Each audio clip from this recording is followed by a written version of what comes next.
Well, we've done some watering here, and you need to test to see if you have watered enough. The ground might look wet, but it might not have gotten water down in the soil to get to the roots.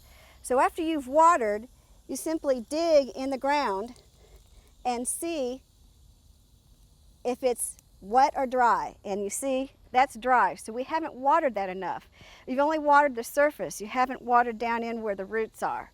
If you've watered enough and you dig down, you should come up with wet soil so that you know that you've watered enough to get down to the roots of your plants.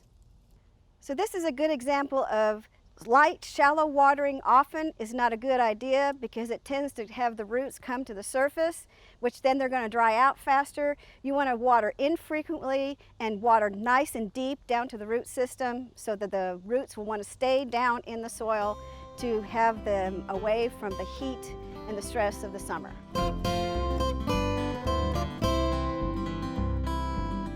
Thanks for watching. We have other quick tips. Just subscribe below.